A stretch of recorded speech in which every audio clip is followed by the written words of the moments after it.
हम इंसानों का खून पिएंगे, नए नए बेताल पैदा करेंगे, हमारी सेना बनाएंगे और मैं बनूंगा तुम्हारा थामा। दीवाना शमा की रोशनी का इतना दीवाना होता है कि खूबसूरती उसकी होश ऐसे उड़ाती है कि उसकी दीवानियत में वो खुद को तबाह कर लेता है, खत्म कर लेता है, फना कर लेता है। ওকে ইন্ডিয়াতে কিন্তু দিওয়ালিকে কেন্দ্র করে ২১ তারিখে দুটো সিনেমা রিলিজ হয়েছে। সেই দুটো সিনেমা সম্পর্কে কিন্তু তোমাদের মোটামুটি একটা ধারণা আছে। সেই দুটো সিনেমা কিন্তু একটা ইউনিভার্সের সিনেমা যেটার নাম থামা, আর একটা রোমান্টিক জনরার সিনেমা এক দিওয়ানি কি দিওয়ানিয়া। তো চলো এই ভিডিওতে আমরা এই দুটো সিনেমা নিয়ে কথা বলবো। তো ভিডিওটা শুরু করা যাক। প্রথমে আসি থামার কাছে। তো তোমরা সবাই জানো থামা কিন্তু সিনেমা রিলিজ হওয়ার আগেই থামাকে কেন্দ্র করে মানে এর যখন ট্রেলারটা লঞ্চ করেছিল তখনই কিন্তু ম্যাডক ফিল্ম থেকে এই ইউনিভার্সের একটা নামও দিয়ে দিয়েছে। এই ইউনিভার্সটার নাম কিন্তু ম্যাডক হরর কমেডি ইউনিভার্স, যেটারই শর্ট ফর্ম MHCU। আর এই ইউনিভার্সের কিন্তু একদম মুভির ডিটেলস চলে এসেছে, মানে কোন সিনেমাটার পর কোন সিনেমা রিলিজ হবে এটা কিন্তু তাদের প্রি প্রোডাকশন থেকে কিন্তু আমাদের জানিয়ে দিয়েছে। তো চলো এখন থামা সিনেমাটা নিয়ে কথা বলি। এটা লিড রোলে কে কে আছে তোমরা হয়তো সবাই জানো। এর লিড রোলে কিন্তু আছে আয়ুষ্মান খুরানা, রশ্মিকা মান্দানা আর নওয়াজুদ্দিন।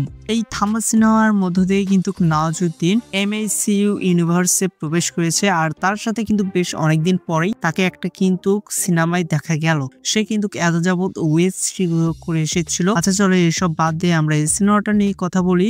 এটার যদি মেইন স্টোরিটা নিয়ে কথা বলি তাহলে এখানে তোমরা দেখতে পারবা কিন্তু বেতালদের কাহিনী, যেটার কিন্তু প্রেজেন্টেশন আমি যদি এক কথায় বলি দুর্দান্ত লেভেলের ছিল। এই মুভির কিন্তু VFX একদম দুর্দান্ত লেভেলের ছিল। এটা ম্যাডক ফিল্ম ইন্ডাস্ট্রি কিন্তু সবচেয়ে বিগ বাজেটের সিনেমাও কিন্তু ধরা হয়েছিল। সেটা কিন্তু ম্যাডক সিনেমা এই সিনেমার VFX বা এর কাস্টিং দিয়ে বুঝিয়ে দিয়েছে যে তারাও কিন্তু কোনো কিছু থেকে কম না। এই স্টোরিটা সম্পর্কে এখন তোমাদের আমি হালকা একটা আইডিয়া দেই। এখানে রশ্মিকা মান্দানা সে আগে থেকেই বেতাল, তো সে আয়ুষ্মান খুরানার সাথে কোনো না কোনো ভাবে তার দেখা হয়। এরপর গিয়ে আয়ুষ্মান খুরানা তার প্রেমে পড়ে যায়, কিন্তু সে জানতো না আসলে রশ্মিকা মান্দানা বেতাল। কিন্তু পরে গিয়ে সে জানতে পারে। এরপরে গিয়ে রশ্মিকা মান্দানাকে সে তার সাথে নিয়ে আসে। এরপর গিয়ে তোমাদের দেখা হবে কিভাবে আয়ুষ্মান খুরানা আবার বেতালে পরিণত হয়। বেতালে পরিণত হওয়ার আগে তার সাথে কি ঘটেছিল, বেতালে পরিণত হওয়ার পর তার সাথে কি ঘটে, এই সব কিছুই তোমরা কিন্তু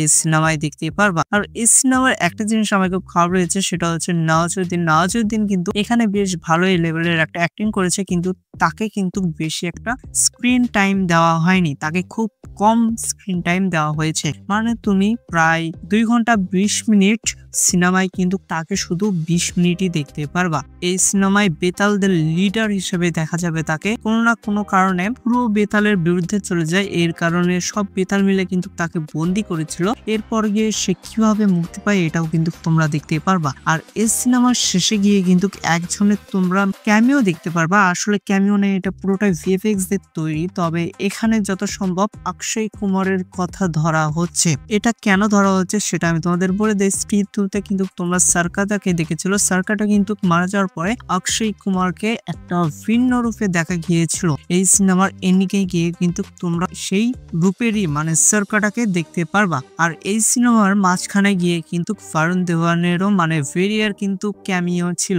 যেটা একদম দুর্দান্ত লেভেলের ছিল। এর সাথে আরো 2 জনের ক্যামিও ছিল, একটা হচ্ছে স্ত্রী 2 আর ভেরিয়াতে যে কমেডি হিসাবে রোল প্লে করেছিল তার, আর একটা কিন্তু কটাপ্পার মানে বাহুবলীর যে কটাপ্পার সে কিন্তু মঞ্জুরিতেও কাজ করেছিল, তাকেও কিন্তু এখানে ক্যামিও হিসাবে দেখা গেছে। এক কথায় বললে এটা কিন্তু দুর্দান্ত লেভেলের একটা সিনেমা ছিল। আমি তোমাদের বলবো তোমরা যদি MHCU ইউনিভার্স ফিউচার গিয়ে ফলো করতে চাও তাহলে কিন্তু মাস্টলি তোমাদের এটা দেখতে হবে। এটা দেখে কিন্তু তোমরা বুঝতে পারবা আসলে এই ইউনিভার্সটা কি লেভেলে যাচ্ছে। পুরো ইন্ডিয়ার ভেতর কিন্তু এই ইউনিভার্সটাই এখন সবচেয়ে বেশি চর্চায় আসে, কারণ এখন পর্যন্ত কিন্তু এই ইউনিভার্স থেকে যে কয়টা সিনেমা এসেছে একটাও ফ্লপ হয়নি। তো এখন চলো আমরা দ্বিতীয় সিনেমা নিয়ে কথা বলি, যেটা কিন্তু এক দিওয়ানি কি দিওয়ানিয়াত। এটার কিন্তু লিড রোলে আছে হর্ষবর্ধন আর সোনাম। তো এটা সত্য করে বলে যখন টিজার এসেছিল তখন বেশ ভালো একটা এক্সপেকটেশন করেছিলাম, কারণ সে টিজারে কিন্তু পুরোটা শায়রি দিয়েছিল। কিন্তু এরপর যখন ট্রেলার আসে ভাই, তখন সত্য করে বলেছি মানে একদম এক্সপেকটেশন যে আমার হাই লেভেলে ছিল সেখান থেকে একদম জিরো লেভেলে চলে এসেছিল। আর এই সিনেমাটা কিন্তু রিলিজ হওয়ার পরে বেশ ভালোই লেভেলের একটা নেগেটিভ রেসপন্স পেয়ে গেছে। তবে আমি যদি এই সিনেমাটা নিয়ে কথা বলি তাহলে আমার ব্যক্তিগত মানে পার্সোনালি মতামতে আমি বলবো হ্যাঁ, এই সিনেমাটা আমার মোটামুটি ভালো লেগেছে, একবার দেখার মতো সিনেমা। এই সিনেমা যদি আমি তোমাদের হালকা একটু স্টোরি সম্পর্কে বলি তাহলে এখানে সোনাম সে পুরো ইন্ডিয়ার ভিতরে একজন বিগেস্ট অ্যাক্টর, আর হর্ষবর্ধন সে একজন বিগ পলিটিশিয়ান। তার বিরুদ্ধে কোনো পলিটিশিয়ান কিন্তু যেতে পারে না। সিনেমা যখন শুরু হলো তখন পলিটিক্স এর বেশ কয়েকটা জায়গা দেখাচ্ছে, সেটা দেখে বুঝতে পারলাম যে এখানে মনে হয় পলিটিক্স নিয়ে বেশ ভালো লেভেলের কিছু একটা দেখতে পাবো। কিন্তু পরে গিয়ে সেটা একদম মানে অপোজিট হয়ে যায়, এখানে পলিটিক্স নিয়ে তেমন কিছু হয় না। এখানে অ্যাকচুয়ালি সোনামের সাথে যখন হর্ষবর্ধনের দেখা হয় তখন হর্ষবর্ধন তাকে দেখে তার প্রেমে পড়ে যায়, কিন্তু সোনাম সে তাকে ভালোবাসে না, সে তাকে ডাইরেক্ট বলে দেয়। এখানে কিন্তু হর্ষবর্ধন তার যে বাবার রোলে ছিল সে তাকে ছোটবেলা থেকেই সে যা চাইতো তাই দিত, সে যদি তার ছেলেকে সেটা না দিতে পারতো তাহলে কিন্তু সে সবকিছু জ্বালিয়ে দিত। তো এখানে হর্ষবর্ধনের এক ধরনের জেদ কাজ করেছে যে সে সোনামকে পেয়েই ছাড়বে।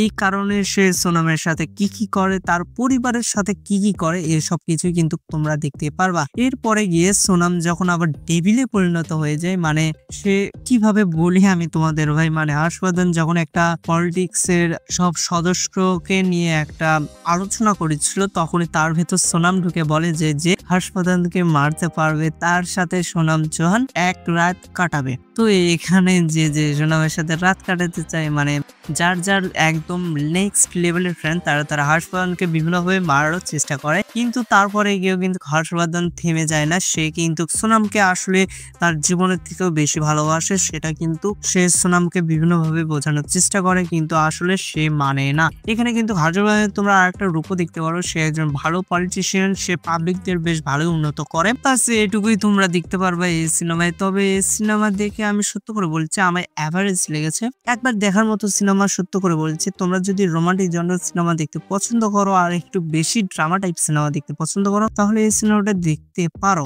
এখন যদি বলি এই সিনেমাটা আসলে নেগেটিভ রেসপন্স পাওয়ার কারণ কি, সেটা হচ্ছে ইন্ডিয়াতে তো তোমরা জানোই একের পর এক সিনেমা রিলিজ হতেই থাকে, বছরে প্রায় 300-400 সিনেমা কিন্তু ওই দেশে রিলিজ হয়। তো সে দেশের পাবলিকেরা কিন্তু সিনেমা দেখতে দেখতে সিনেমার প্রতি একটা অনীহা তৈরি হয়েছে। এখন সেটা খারাপ সিনেমায় আসুক আর ভালো সিনেমায় আসুক, তারা অ্যাকচুয়ালি মেনে নিতে পারে না তাদের যদি মন মতো না হয়, কারণ তাকে তো একের পর এক সিনেমাগুলো গিলাচ্ছে।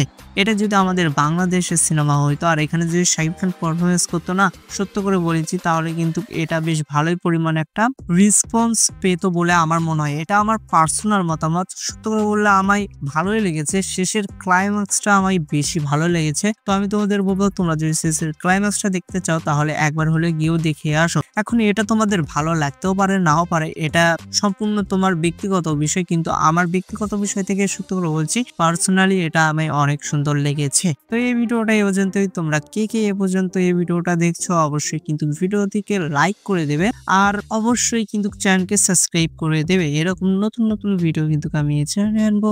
তো এই ভিডিওটা এই পর্যন্তই। Good bye.